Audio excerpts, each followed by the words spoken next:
So hello guys and welcome to my channel. आज मैं बात करने वाला हूँ डेवी क्लैन के बारे में, क्योंकि वन पीस के नए चैप्टर में पता चला कि रॉकस्टी ज़बेक का रियल नेम था डेवी डी ज़बेक और उसका एंसेस्टर था डेवी डी जोन्स, जो कि एक्चुअली में एक लेजेंडरी पायरेट था। और ये नया चैप्टर वन पीस का पढ़ने के बाद भी और ये जानने के बाद भी डेवी डी जोन्स एक्चुअली में डेवी जोन्स का रियल नेम था, और ये भी कि डेवी डी जोन्स एक्चुअली में एक लेजेंडरी पायरेट था। मुझे लगता है कि जो मैंने अभी रिसेंट वीडियो बनाया था जॉय बॉय डेवी जोन्स के बारे में, वो अभी भी सच हो सकता है कि मे बी डेवी जोन्स और जॉय बॉय सेम पर्सन है। और उसके बाद दो और थ्योरीज थी, उनमें से जो पहली थ्योरी थी कि डेवी जोन्स एक्चुअली में एक गॉड है, वो तो मोस्ट प्रोबेबली एलिमिनेट हो चुकी है। लेकिन जो दूसरी थ्योरी थी कि मे बी डेवी जोन्स और जॉय बॉय एक्चुअली में सेम जनरेशन में बिलोंग करते थे, और जो अगली थ्योरी थी कि डेवी जोन्स और जॉय बॉय सेम पर्सन हो, वो अभी भी एक्चुअली में पॉसिबल है।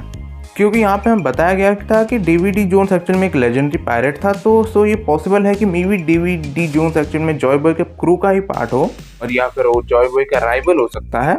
क्योंकि इस चैप्टर में बताया गया था कि जो वर्ल्ड गवर्नमेंट है वो डेवी क्लैन मेंबर्स को एक्चुअली बहुत टाइम से ढूंढ रही है। 800 साल तक डेवी क्लैन मेंबर्स को ढूंढने के बाद उन्हें अभी वो मिले हैं, और इसीलिए मे बी उन लोग किसी तरह से रिलेटेड हो 800 ईयर्स पहले जो एंशिएंट किंगडम और जॉय बॉय था उनके साथ। और इसीलिए मुझे लगता है मे बी अभी भी पॉसिबल है कि डेवी जोन्स और जॉय बॉय सेम पर्सन हो। और उसका रीज़न ये है कि मुझे लगता है कि एक रीज़न होगा कि जो अभी हम आइलैंड देख रहे हैं उसका नाम गॉड वैली है, जहाँ पे डेवी डी जोन्स बॉर्न हुआ था, या फिर जो डेवी जोन्स का होमलैंड है। और मुझे लगता है कि इस आइलैंड का नाम गॉड वैली इसीलिए है क्योंकि जो गॉड था उस जनरेशन का वो जॉय बॉय था, और उसी के नाम पे मे बी ये आइलैंड का नाम दिया गया हो, ऐसा कुछ हुआ हो। और अगर तुम इस बारे में सोचो कि अभी तक हमें ऐसा कोई क्लैन के बारे में बताया नहीं गया जो ईमू के लिए इतना ज़्यादा इंपॉर्टेंट हो। और अगर तुम देखो जो मंकी डी क्लैन के मेंबर्स है वो उसके अंडर ही वर्क करते थे, मतलब जब तक ड्रैगन एक्चुअली में एक रेवोल्यूशनरी नहीं बन गया और लूफी एक पायरेट नहीं बन गया, लेकिन गार्ब अभी भी उसके अंडर काम करता है। और ईमू को कोई भी प्रॉब्लम नहीं थी मंकी डी फैमिली से, और इसीलिए मुझे लगता है कि